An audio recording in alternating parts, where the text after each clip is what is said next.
Okay, welcome to the show. Today, our guest is Emily Lopez. She has spent 15 years in technology marketing, working for some of the biggest names in the business. She also has a passion for guiding women entrepreneurs with her consulting company, Elo Consulting. And she showcases some of those entrepreneurs on her show, Digital Growth Live. Emily, thanks so much for being with us today. Oh, thank you so much, Andrew. Such a pleasure to be on your podcast today. So I have to admit, after seeing you online, watching you do some live episodes and looking at some recordings, I really want to come to your house because there's always a different, beautiful wallpaper background that I'm seeing. And it's just very cheery and great vibes. Thank you so much. I get so many compliments on it. It's actually my COVID gift to myself as we were stuck in this world of just in one little room. I was like, I need to have fun, playfulness. So I have two great walls in my house and everybody loves them. I think the quality tricked me into thinking there was like 8 of them because they're so beautiful. And I was like, I think she just lives in a flower house, but it seems really cheery. So Yeah. Emily, you work with female entrepreneurs, help them with their marketing. I've also helped early stage entrepreneurs with an organization called Seed Spot, which focuses on female entrepreneurs and underrepresented entrepreneurs.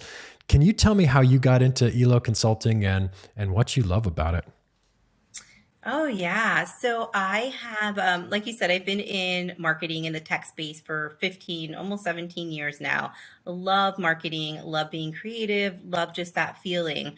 But something I was just, so if you're in the high tech world, it's primarily when you're talking to a lot of companies, it's primarily men, right? A lot of the VPs, a lot of the sales guys, it's all usually men.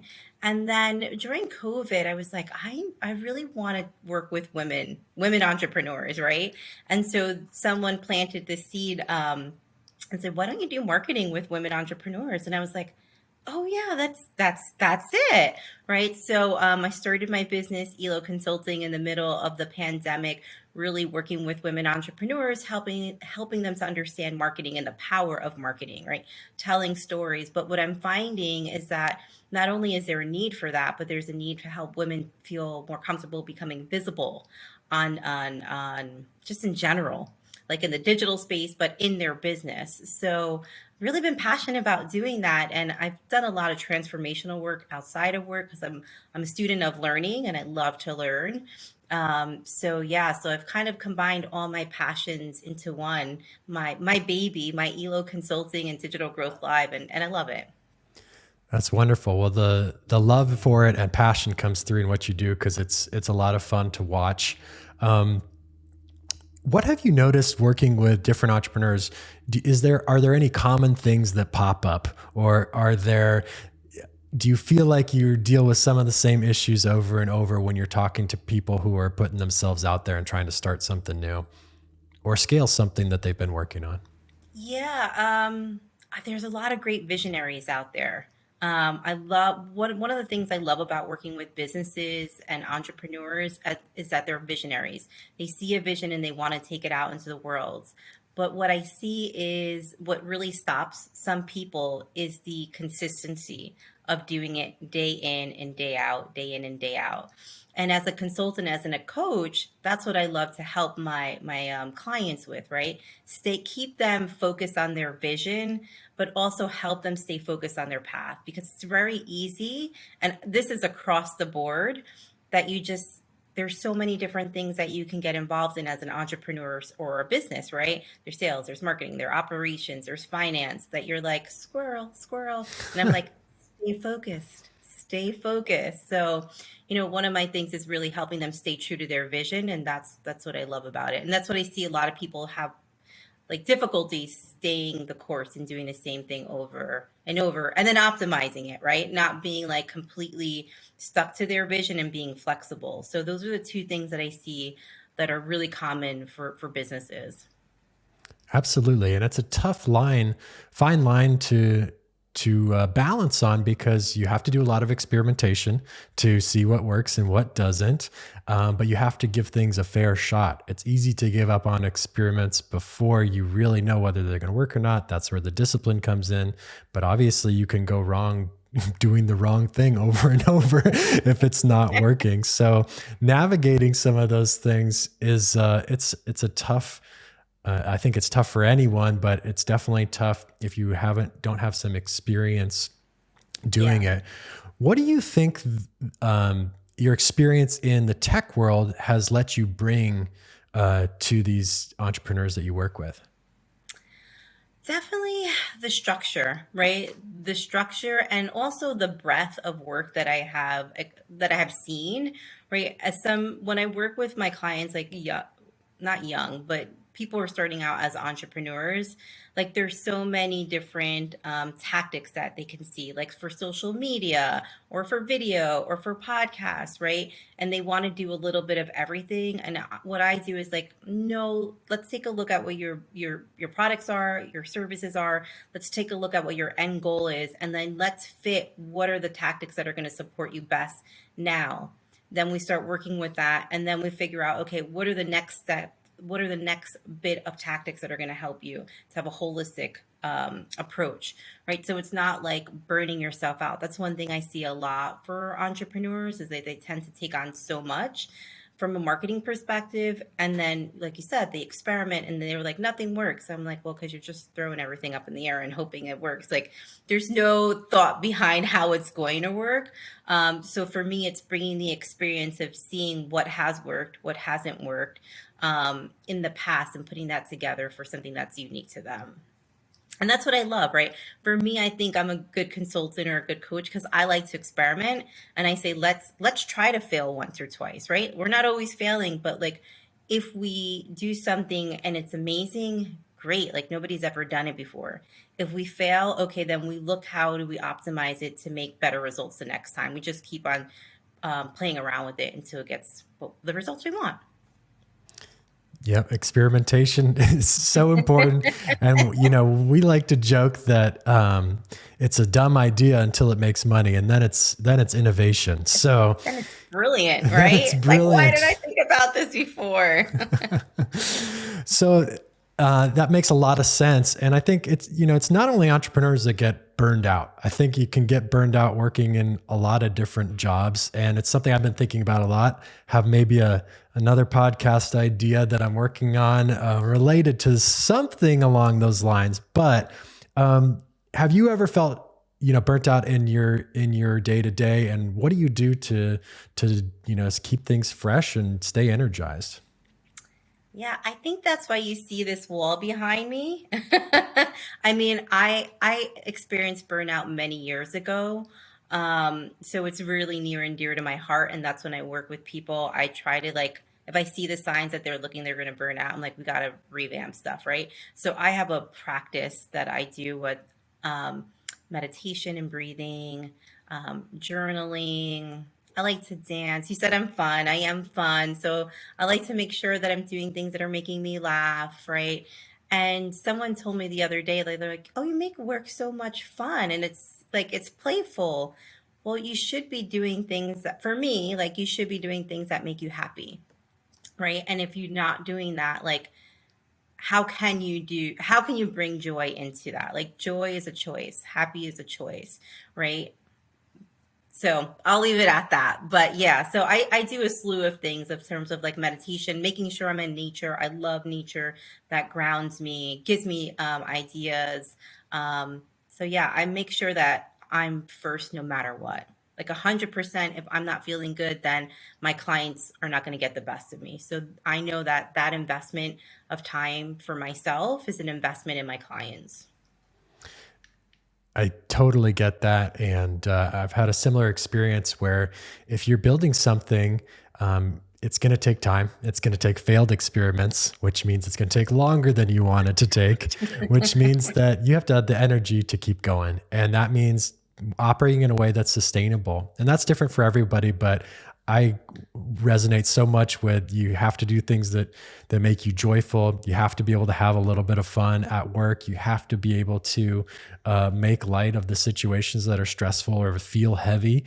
And I think all of that stuff intersects because if you have the right energy and mindset, then you can bring that to work and help others. And when you help them, you're learning.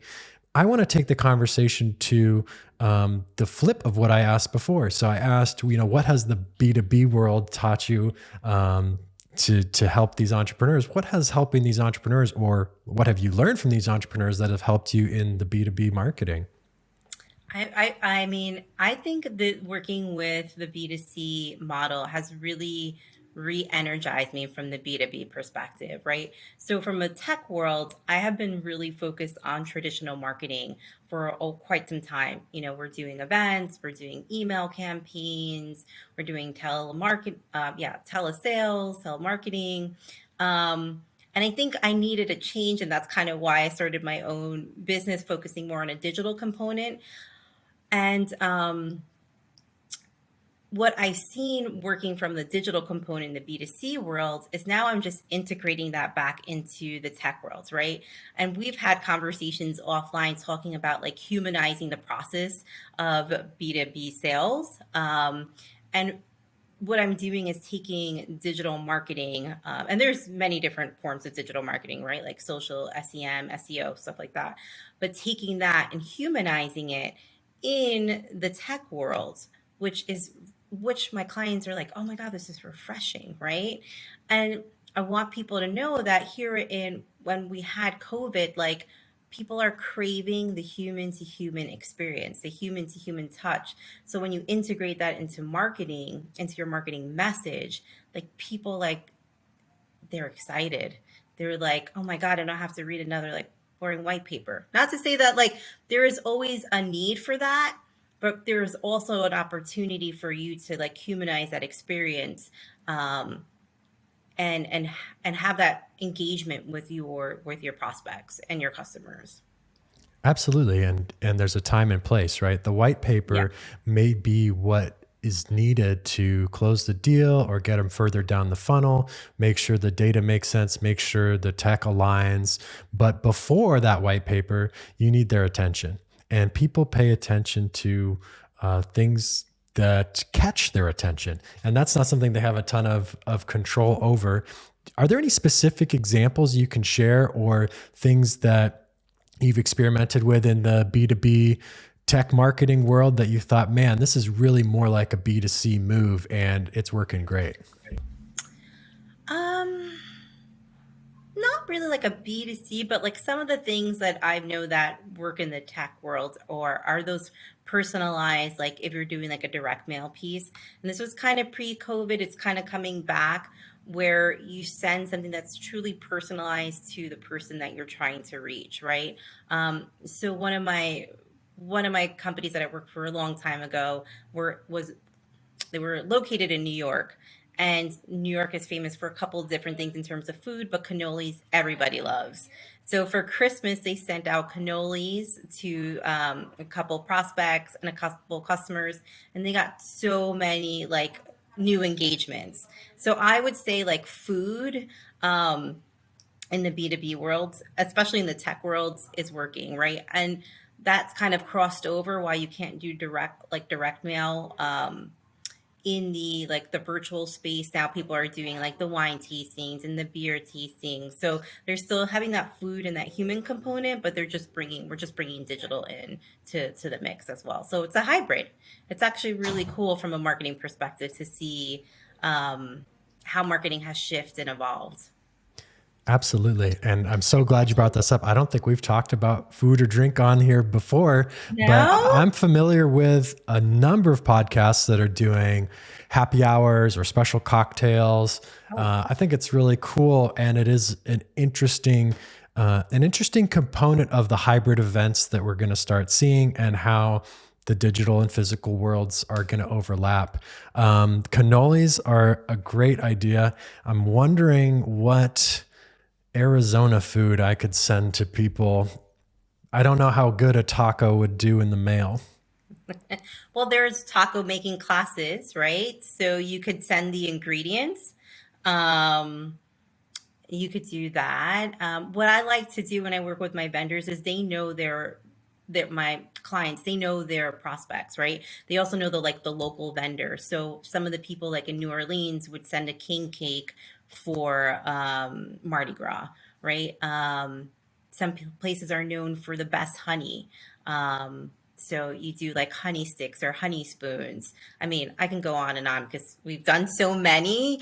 One of my clients did a pasta making basket with ingredients for pasta and a bottle of wine. They did a cookbook from Italy. It was fantastic. And then they sent like a video, and then they sent them to a webinar as well, and they did a demonstration. It was phenomenal. And you get people to your webinars, right? So you have that like 15-20 minutes where you talk about your product or solution, but then you get to have fun again, right? People are craving that human connection. People are craving like just some normalcy. And so the cooking just brings people together. Food always brings people together. Yeah, you can have a big bowl of spaghetti and then read the white paper to put you to sleep. Yeah.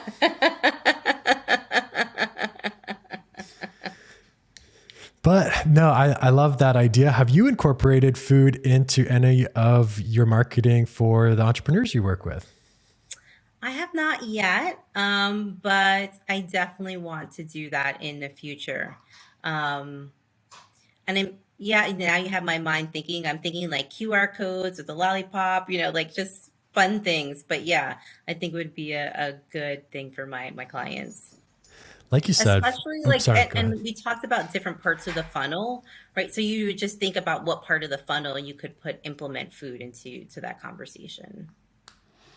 I think we're going to have to distribute some graphics here of the funnel and where the food comes in, or different types of food for different pieces of the funnel. Yeah. Might be a fun little takeaway from this episode. So, Emily, tell me a little bit about Digital Growth Live. I've seen you live on LinkedIn. How did you get started doing those sessions, and what do you love about it? Yeah, so how did I get started? I wonder that myself sometimes. I think it's just like I always set these really big goals for myself. I go big or go home. And so I was doing video marketing. I was creating my own videos. But I was like, I know I have great content, but I also know that there's so many other women out there in different industries that are doing amazing things, and they have so much knowledge. So it's like, I'm sure my audience also wants to hear a different perspective. So I said, okay, I'm going to interview 100 women entrepreneurs over this year, and different industries, different ethnicities, different ages, and really just talk to them about what they're doing, what their products, their services, and also help them get comfortable, talking on camera, being live on video. And I just love it. I mean, I've had so much fun. As you see, like I get on there, we're just like giggling.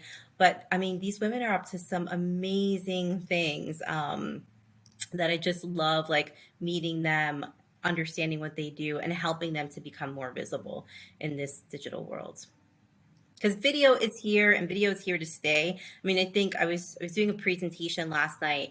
I think in 2000, what are we, 2022? So 2018, it was like the average person spent 10 hours watching video per week. And now it's 2022, they're at almost 20 hours a week. Wow. Video consumption is crazy. And it's only going to keep on skyrocketing. So what we're doing right now, this is the future of marketing. Definitely having a lot of success with the little clips from this podcast that we're putting on LinkedIn. Have had a ton of people reach out, and it's a lot of fun. And it's just putting the content in the form that people like to consume, and it's those short bites with some interesting tidbits, along with some subtitles. So if they don't have sound, they can read right along. But what tips do you have for people who might be shy about getting on camera? It's not something that I was chomping at the bit to do myself. And with a little bit of practice, I'm more comfortable. I'm sure there's more for me to learn, but I was hesitant at the start. What do you tell people who were where I was, which is, I don't know if I really want to get on camera. Does anyone really want to see me? What do I even have to say? That's exactly what I thought, before I jumped on video. Like, nobody wants to hear me. Well, what am I going to say? That's that's just normal. Like, that's just normally being a human. Like, we're always going to have these doubts. What I would say is just do it. I actually had a conversation again yesterday about this. I think there's three things. One is practice preparation. So before, like, if you're really nervous about doing it, prepare. Know what you want to say. Get really clear on the message. Get really clear on what your audience wants to hear. So you know, and you're prepared and you're ready to have that conversation. Two, I say let your message be greater than your fear. So, as an entrepreneur, as a business person, you are doing business for a reason. Your product and service is needed, and people really need to see and hear what you have. So, if you are scared, let your message be greater than your fear. And that's what drives me every single day when sometimes I'm like, I don't want to do another video. Like, I don't want to do this. I'm like, no, people need to hear the message. And that drives me forward. And with preparation and practice, and then you surround yourself with really cool people like Andrew, like Oh, it becomes easy. It becomes easy. it definitely gets easier, especially with positive feedback. And I can't speak to other platforms, but LinkedIn is such a positive place. You get so much positive feedback and almost zero negative feedback, that it's easy to put yourself out there. Yeah, and even if you get negative feedback, you just delete that and you keep on moving. Like there's so much content out there that if people don't like it, that's okay. They're going to like somebody else's content. Like we have attention spans of a squirrel. Like I think the average attention span, seriously, is like 3 seconds. That's why these short videos are what people like the best because our span is so short. So it's just like kind of a no-brainer. So, what is coming up for you this year in 2022? I know you got a bunch of stuff going on. What are you most excited about? Anything cooking for what's next? Super excited about Digital Growth Live, just continuing to chat with different women entrepreneurs. Um, I just took a slight break from that because I was working on my first masterclass, helping women entrepreneurs with become visible with videos. So we're going to be doing a couple more masterclasses this year. And then from the tech space, really working with my clients, getting them used to digital marketing, like all facets of digital marketing. We've really started to implement some like Google paid ads, Bing paid ads, SEO, and I'm really trying to get them to do video. But all my tech clients are like, I don't want to do video. That would be my major goal if I get my tech clients to do videos, because I really think that's going to help their sales cycle. For me, videos help close the sales cycle or shorten the sales cycle because from a know like trust factor, people start to get to know who you are, right? So you don't have all these objections, or you can put your objections in your videos, right? And people start to hear that time over time. So when they have the conversation with you, it's like a conversation of just about getting to know like who you are, but they already know that because of the video. So this is my pitch for my clients in the tech world. Let's do videos. I think you should. I mean, we feature some guests on the show. We have more coming up, that are doing videos in the tech world, and the response is just crazy. So much engagement. And I've seen it for myself, jumping on a call, the first intro call I have with people, and they kind of treat me like they already know me. And it's a little bit of a weird situation, but it's awesome because they're familiar with kind of what gets me excited or makes me tick, and at least they have some familiarity when, I don't know if I got that right. Familiarity, is that a word? But Yeah, that is they are right. familiar with me when we have that first intro call, at least at a certain level. If you can get your B2B tech clients making videos, you got to come back on the show and tell us how you did it, because that will be a huge game changer for a bunch of people in our audience. Yeah, definitely. So I'll be back on at the end of the year and giving you some success stories because that's the kind of person I am. I'm like, yeah, I'm challenging myself to do this and this will happen. I can't wait. I'm going to hold you to it. So, are we ready to have you share your screen and try to tap to flap your way to the top of the guest leaderboard? I'm so excited. So All right. So, if you click share screen at the bottom there, I'm going to pull up my timer. I'm nervous. Don't be nervous. I wasn't nervous to get on camera, but now I'm nervous to play this game. But it's so much fun. Are you seeing the tap to flap? I am. I got it. So as Okay. soon as you start clicking, I'm going to start the 1 minute timer. I'm going to do And my stretching first. if you hit a pipe and get a game over, just click and start again. And Okay. we're going to record your highest score from the 1 minute. If you happen to be flapping at the end of the 60 seconds, I'm going to just let you go until you hit a pipe, and maybe we'll get you to the top of that leaderboard. Woohoo! Okay. All right, when you're ready. All right, let's go. All Oh! right. That's all right. It's the first run. You got to start somewhere. Okay. Off to the races there. 3 is good in your first 10 seconds. Oh! Oh no. Let's see. Let's try again. You got it. Find a groove. Oh, I'm so close. I'm such a competitive person that I'm gonna have to. So, what is the top score? So I know what I have to play all night to get to the top I score. believe it's 7. It's not that Oh high. boy. Oh. Oh, there she What? goes. 8, 9. If you got 13 seconds left, can you top 9? Oh, at least I beat the 7. I told you I'm competitive. Oh. And time is up, but I think that makes you the new Tap to Flap leader, Emily. Congratulations. Yay! This is so much fun. I love it. I could be wrong. I'm blanking on what the scores actually were, but I will let Let you me know. think I'm the winner. You're definitely up there Just with let me think I'm the winner for today. you're definitely today's winner. Hands down today's winner, and you're definitely up there with Caroline Van Buskirk and Chris Bogue. So well done. Awesome. Thank you. If people want to get in touch with you, Emily, about anything we've talked about, where's the best place to find you or reach out? I think the best way to reach me is LinkedIn. You'll find me at Emily Lopez, and then Elo Consulting. And then I also have a website. It's flowwithelo.com. Awesome. Well, We thank just you so much flow. for. We flow I'm with it. sorry. So we flow with it. We flow with it. We flowwithelo.com. Thank you so much for coming on the show. And I'll be excited to have you back, hear how you get these B2B folks to start making videos. Yes, yes. I can't wait to come back. It was such a pleasure chatting with you, Andrew. I love what you're doing.